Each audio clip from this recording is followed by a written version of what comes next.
할렐루야. 우리 김순 고사님 오셨네요. 어떻게 예물게 드렸는데 승리하시기 바랍니다. 우리 주님께서 우리들에게 오늘도 복된 날을 주시고 또 하루 이렇게 주님을 찬양하며 영광 돌릴 수 있게 해주신 은혜에 너무나 감사를 드립니다. 항상 주님 앞에 매 시간마다 주님 전에 나와서 이렇게 주님께 영광 돌릴 수 있는 우리 모두가 되시기를 주님 이름으로 축복합니다. 올해 미국 대통령이 새로 바뀌었죠. 이제 바이든 대통령으로 바뀌었습니다. 이제 벌써 분위기가 세계 분위기가 바뀌어지는 그런 느낌입니다. 우리가 잘 알다시피 우리 이전 대통령은 탄핵이 되고 지금은 이제 문재인 대통령께서 나라를 다스립니다. 실질적으로 지도자가 누구냐에 따라서 나라의 분위기는 많이 좌우됩니다. 사울이 왕일 때는 이스라엘이 참 우울한 나라였습니다. 아주 서글펐습니다. 절망뿐이었습니다. 별것도 아닌 주변 나라에 의해서 너무나 고통도 당했습니다. 비극이었어요. 본인도 결국 비극적으로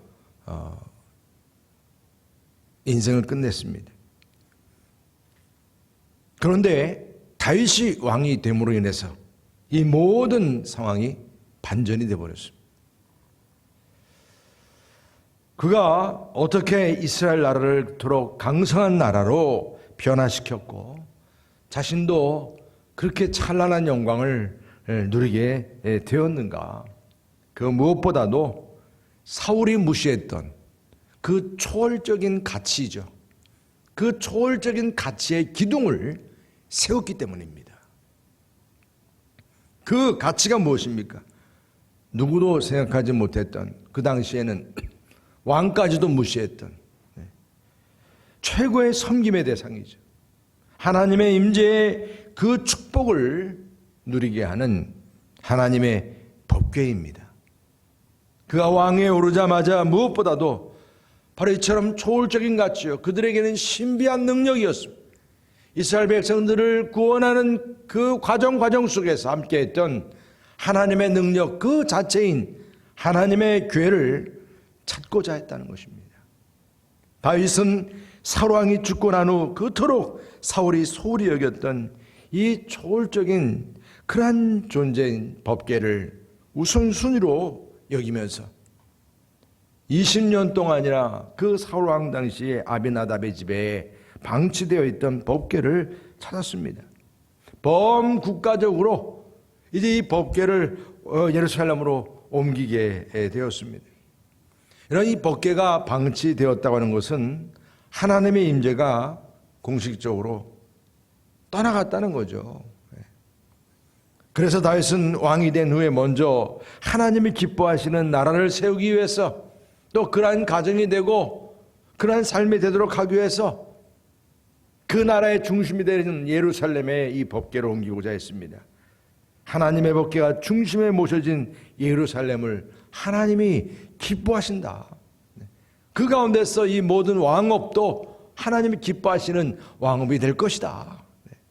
여러분, 우리의 삶도 마찬가지입니다. 올 한 해 우리가 받는 이제 이 말씀을 통해서 올 한 해 여러분들의 심령 속에 하나님의 궤를 메어 올리는 저와 여러분 되시기를 주님 이름으로 축복합니다. 하나님의 능력의 임재의 그 축복의 근원이 되는 그 하나님의 궤가 방치되지 않도록 내 삶 속에서 말입니다. 내 중심에 모시는 그런 삶, 이것이 하나님께서 기뻐하시는 나라요 가정이요 그런 삶이 되는 줄 믿으시길 바랍니다. 그렇게 해서 이 하나님 기뻐하시는 나라와 이 삶이 되기 위해서 어떻게 했습니까? 바로 하나님을 내 가정 중심에, 내 삶 중심에 모셔야 한다는 것입니다. 다윗은 이스라엘 왕이 된 후에 이처럼 하나님의 궤를 다윗 성으로 모시고자 했어. 아주 범국가적으로 말입니다. 사울이 그 무시했던 이 하나님의 법궤를 3만이나 되는 그 많은 군사들, 말하자면 뭐 군사와 같은 이들이죠. 그 많은 그 일꾼들을 동원을 해서 정말 하나님의 전쟁을 불사하게 하는 그 정도의 엄청난 일을 지금 국가적으로 행사하고 있습니다. 아비나답의 집에서 보관되어 있던 이 법궤를 바로 이 예루살렘 성으로 모시기 위해서 말입니다. 이러한 열정이 다윗에게 불타올랐습니다. 여러분들 삶 속에서도 주님을 모시고자 하는 마음, 하나님의 말씀을 사모하고자 하는 마음, 매일매일마다 말입니다. 우리가 분주하고 바쁘게 살아가지만 그런 살아가는 그 모든 그 삶의 중심에는 하나님의 임재의 축복이 함께 하시기를 주의 이름으로 축원합니다. 이것이 우리의 삶의 기쁨이고 이것이 우리에게 있어서는 형통함이에요. 그래서 오늘 이처럼 이 다윗이 그의 업적에 있어서 아주 귀한 일을 행사했습니다. 그런데 중요한 것은 이렇게 하나님의 그 궤를 이제 모시는 데 있어서 하나님의 법도대로 모셔야 한다는 것을 깨닫습니다. 이처럼 하나님의 법궤를 모시고자 최선을 다했습니다.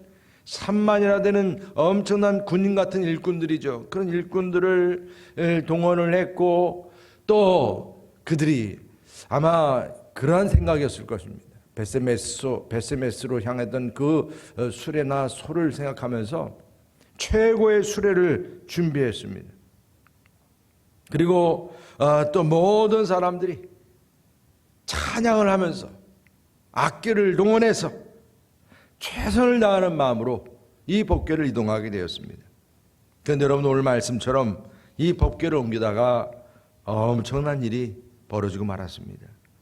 바로 9절 위에 보게 되면 기드온의 타작 마당에 이르러서는 소들이 뛰므로 우사가 손을 펴서 궤를 붙들었더니 우사가 손을 펴서 궤를 붙듦으로 말미암아 여호와께서 진노하사 치심에 그가 거기 하나님 앞에서 죽으니라.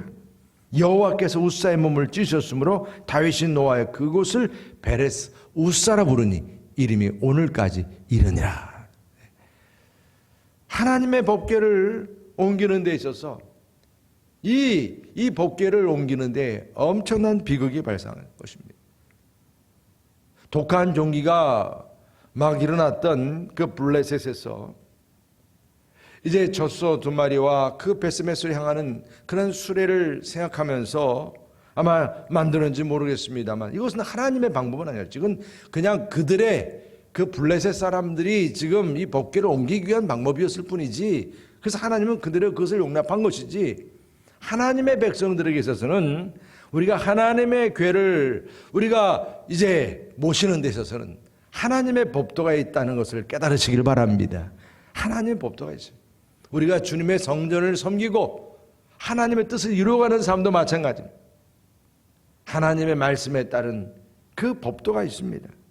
그래서 율법에 따르면 이 법궤는 사람의 손으로 절대로 만질 수 없고 그리고 꼭 어깨에 메어서 이동하라 했습니다. 민수기 4장 15절 말씀 보게 되면 진영을 떠날 때 아론과 그의 아들들이 성소와 성소의 모든 기구 덮는 일을 마치거든 고핫 자손들이 와서 맬 것이니라. 그러나 성물은 만지지 말라. 그들이 죽으리라. 회막 물건 중에서 이것들은 고핫 자손이 맬 것이며. 분명히 하나님께서 이렇게 구별시켰습니다. 레위 지파 중에 고핫 자손, 이 회막 일에 참여해서 봉사하면서 행진할 때 증거계 든 거기에 관련된 모든 도구들을 이 고핫 자손들이 책임지고 이제 이동시키도록 그렇게 하나님께서 명하셨습니다. 이것이 하나님의 법도예요. 다윗이 법궤를 운반할 때 단순히 율법의 법규를 범한 것만 아니라 하나님 앞에 큰 실수를 범한 거예요. 이들이 지금 악기와 수금과 빗과 소고 이런 모든 것들을 다 동원을 해서 너무나 멋진 퍼레이드죠. 아주 빵빠를 올리고 있는 거예요. 하나님의 궤가 이제 옮겨지는 이 엄청난 이 축제의 장이 말입니다. 오늘 하나님께서 말씀하신 대로 이동하는 방법도 잘못되었고 거기다가 또 소들이 뛰니까 아마 여러분 이 우사는 이제 이 법궤와 같이 살았던 우사 아니겠습니까?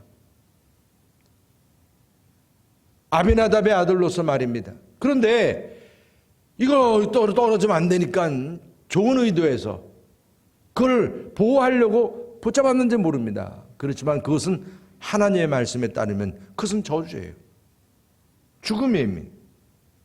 그 순간 축제의 노래가 장례식장으로 바뀌고 말았어요. 아무리 좋은 일일지라도 옳은 방법, 하나님의 방법으로 감당할 수 있는 우리 모두가 되기를 주님의 이름으로 축복합니다. 우리의 삶 속에서 너무나 이것이 벗어나는 경우가 많습니다. 우리가 땀을 흘리면서 봉사하고 기도하고 전도하고 양육하고 이 모든 것들이 우리의 열정과 우리의 마음에 따라서 주님 교회를 세우고 많은 헌신을 합니다. 그렇지만 하나님의 말씀에 대해서 무지하기 때문에 하나님의 귀한 사명을 감당해야 되는데 이것이 하나님의 말씀과 하나님의 영으로 감당해야 됨에도 불구하고 이것이 육체의 욕심과 나의 육체의 일로 그냥 치부되는 그런 일이 될 수 있다는 그런 말씀입니다. 그에 따르는 대가가 있는 거예요. 오늘도 이러한 일이 벌어진 것입니다. 하나님을 내 중심에 모시며 하나님의 그 성전을 바로 세우는 데 있어서 우리가 하나님의 법도대로 순종하고자 하는 이 사명, 우리가 예수님을 묵상할 때마다 예수님께서 정말 하나님의 뜻에 합당한 삶을 위해서 죽기까지 충성하시고 그 복종하셨던 모습이 하나하나 우리들에게 본이 됨을 믿으시기를 바랍니다. 우리 하나님의 기쁨이 되는 삶이 무엇일까? 항상 주님 말씀 안에서 하나님 법도대로 주어진 사명을 감당할 수 있는 저렴 되시기를 주님의 이름으로 축복합니다. 그리고 마지막으로 우리가 깨닫게 되는 것은 억지로라도 이 하나님의 교회를 가정에 또 내 중심에 모셔야 한다는 말씀입니다. 여러분 난리가 나지 않았습니까? 이제 이 우사가 죽죠. 이제 더 이상 이 법궤 이동은 끝난 거예요. 그런데 누구도 이 법궤를 어디다 지금 보관을 해야 되는데 이 법궤를 누가 받아들이겠어요? 그 오늘 말씀 속에서 누가 이 법궤를 받아들였습니까? 오베데돔입니다. 우리 12절부터 한번 14절까지 함께 읽겠습니다. 시작. 그날에 다윗이 하나님을 두려워하여 이르되 내가 어떻게 하나님의 궤를 내 곳에 오게 하리요 하고 다윗이 궤를 옮겨 자기가 있는 다윗성으로 메어 못하고 그 대신 가드 사람 오베데돔의 집으로 메어가니라. 하나님의 궤가 오베데돔의 집에서 그의 가족과 함께 석 달을 있으리라. 여호와께서 오베데돔의 집과 그의 모든 소유의 복을 내리셨더라. 할렐루야. 여러분 다윗은 이 우사의 죽음으로 많은 것을 깨닫게 됐죠. 그런데 오늘 지금 이 법궤가 이렇게 하나의 그 운반하는 데서 비극으로 끝나게 되었습니다. 그런데 이 법궤가 이제 오벳에돔의 집으로 가게 되었어요. 중요한 사실이죠. 오늘 이 오벳에돔의 집에 들어가면서 하나님의 저주가 풀렸어요. 대신에 뭐가 임했어요? 하나님의 복이 임했어요. 중요한 교훈이죠. 여러분, 이 오늘 오벳에돔의 이야기를 통해서 짧은 이야기지만 하나님께서는 우리에게 복 주시기를 원하시는 분이심을 믿으시길 바랍니다. 하나님은 복의 근원이 되세요. 그래서 하나님은요, 하나님을 위해서 열심히 섬기고 봉사하고 기쁘게 감당하고자 하는 그런 모든 이들에게 하나님은요, 복 주시길 원하세요. 그러니까 이 오베데돔에 대한 이 이름만 나오면요, 성경 말씀에 오늘도 이 말씀 가운데서 14절에 오베데돔 얘기 나오면서 복 받았다는 얘기가 나온 것처럼 26장에서도 보면 5절에 그렇게 나와요. 오베데돔이 딱 언급되면서 문지기로서 복 받았다는 얘기가 여기만 나와요. 사무엘하 6장 11절 12절 거기도 오베데돔 이야기가 나오는데 거기도 복 받았다는 얘기가 또 나와요. 그러니까 오베데돔이라는 이름이 나올 때마다 복을 받았다. 이게 성경 말씀에서 주어지는 놀라운 사실이에요. 하루가 천년 같은 천년의 하루 같은 복이 주어진 거예요. 요세푸스 역사가도 인정해요. 이 오베데돔이라는 사람이 정말 가난했던 사람인데 이렇게 괴를 모심으로 인해서 이 유대 땅에서 큰 부자가 되었다라고 하는 이러한 역사가의 인정도 알려지고 있어요. 정말 여러분 우사의 가족들이 얼마나 충격받았겠습니까? 그러니까 이런 충격 속에서 누구도 이 법궤를 감당하기를 꺼려했을 거예요. 꺼려했습니다. 그런데 이 오베데돔이 하나님의 궤를 이제 집에 모심으로 인해서 놀라운 사실이 이제 주어진 거예요. 하나님의 저주가 풀리는 것만이 아니라 하나님의 복이 많은데 인생 가운데 내 삶에 대해서 무엇을 먹을까, 무엇을 마실까, 무엇을 입을까 하는 그러한 두려움이 사라져버린 거예요.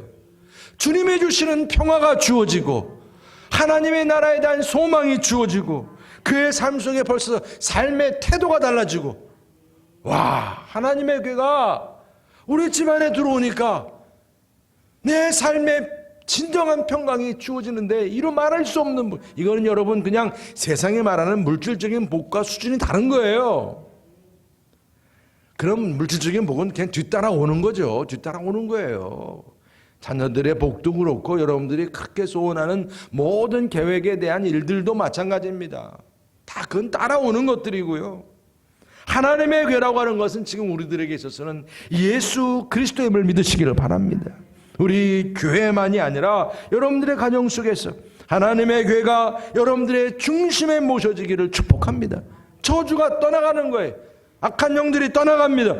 여러분 우리가 우리의 삶 속에 에베네셀 되시는 하나님 여기까지 도우신다고 하는 그 고백이 바로 이처럼 하나님의 궤가 함께함으로 인해서 주어지는 은혜입니다.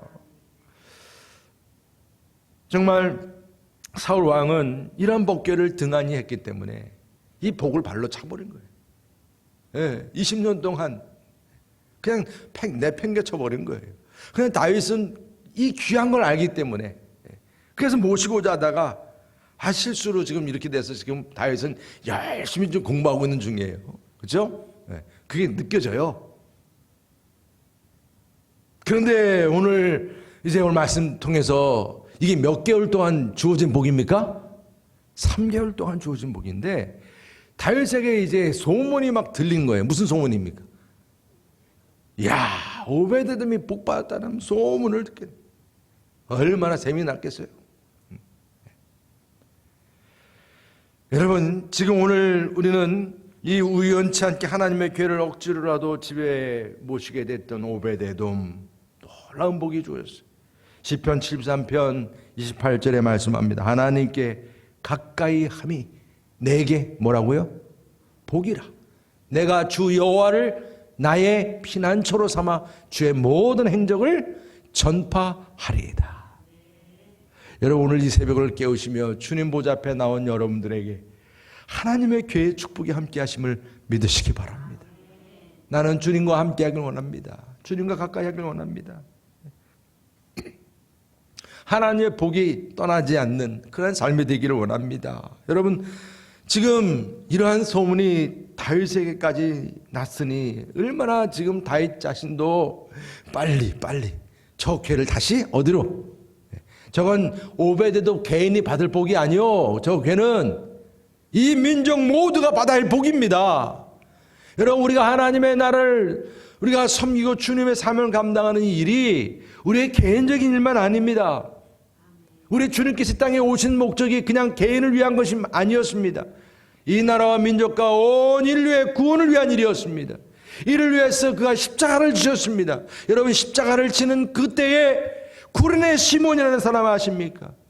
예수님께 더 이상 십자가를 칠 수 없이 그냥 쓰러지고 넘어지게 될 때 이 구레네 시몬이라는 사람이 억지로라도 여러분 이 십자가를 지게 되었습니다. 그랬을 때 그 가문에 어떤 복이 주어졌습니까? 여러분 나중에 사도 바울이 이 가문을 칭찬하잖아요. 그 아들이 사도 바울의 귀한 일꾼이 되어서 구레네 가문이 믿음의 명문 가문이 된 줄 믿으시길 바랍니다. 여러분 우리가 복을 받았다고 할 때에 하나님께로 가까이 나아가서 주어지는 하늘의 복입니다. 여러분, 이러한 하늘의 복이 세상적인 복과 비교할 수 없는 신령한 복인데, 영생을 누리는 복인데, 우리의 삶 속에 다윗이 약속으로 받은 말입니다. 그런 유명케 되는 복이요, 하나님께서 우리를 존귀한 자로 세우는 그 복인데, 살아서 역사하는 하나님의 능력이 우리에게 주어질 때 30배, 60배, 100배의 결실이 맺어지는 복임을 믿으시기를 바랍니다. 이 땅에서 잠시 살다가 떠나간 우리의 육신의 몸에 하나님 우리에게 영생의 복을 주신 그 복입니다. 여러분, 하나님의 괴를 메어 올리시기를 축복합니다. 하나님의 괴가 우리의 심령 안에 들어오는 것을 기쁘게 여기시고, 내 마음의 중심에 그분을 나의 주, 나의 하나님, 내 인생의 주인으로 섬길 수 있기를 주님의 이름으로 축복합니다. 믿는 자의 몸이 말입니다. 우리의 몸이 하나님의 성전이 되었습니다. 그렇다면 성전의 핵심은 뭐예요?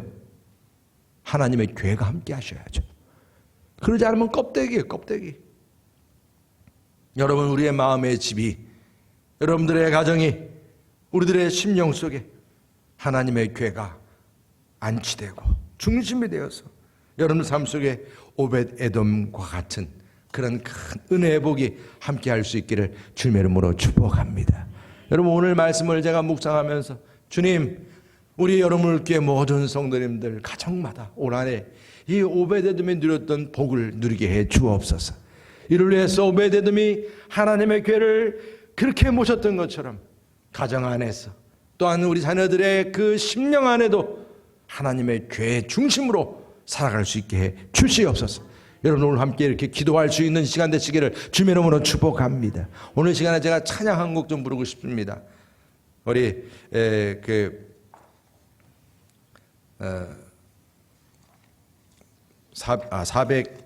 세상 모든 사람, 세상 모든 풍파 너를 흔들어, 이 찬양이 469장인가요? 장수는 제가 잘 모르겠는데, 세상 모든 풍파 너를 흔들어 약한 마음 낙심하게 될 때에 내려주신 주의 복을 세워라. 주의 크신 복을 내가 알리라. 받은 복을 세워보아라. 크신 복을 내가 알리라.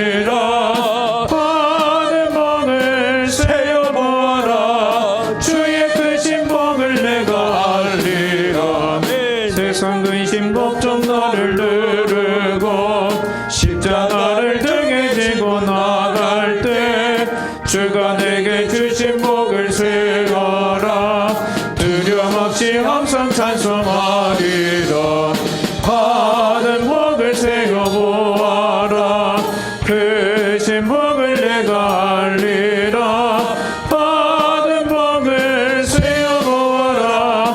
주의 크신 복을 내가 알리라.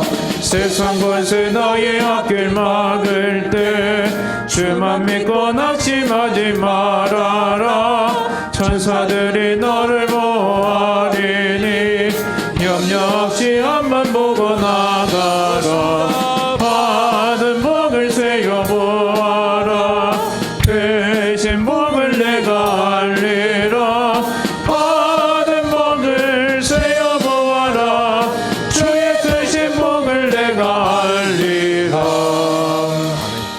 지금 사회적인 분위기가 이 코로나로 인해서 이제 하나님의 괴를 모시고자 하는, 그리고 하나님의 복을 모셔서 이 하나님의 복이 온 세상에 퍼지게 하고 이 복이 모든 민족을 구원하게 하는 이 사명을 위해서 정말 하나님의 거룩한 기둥을 세우고자 하는 이 교회에 대해서 끊임없이 지금 문제를 삼고, 그래서 사회적인 귀한 가치가, 영적인 가치가 지금 곤두박질 치고 있는 가운데 있습니다. 여러분, 우리가 이러한 문제가 일어날 때마다 오히려 하나님의 복이 드러나는 복된 교회가 되기를 주님의 이름으로 축복합니다. 그것이 우리의 기도의 제목 아니겠습니까? 우리들의 가정도 그렇고 믿음의 사람들 마찬가지입니다. 여러분, 오늘도 기도하실 때 주님, 분명히 우리의 삶 중심에, 우리의 교회 중심에 하나님의 살아계시는 교회가 함께 하신다면 하나님께서 놀라운 능력과 기적과 부흥과 복을 주시는데 우리도 그러한 복을 누리는 사람인 줄 믿습니다.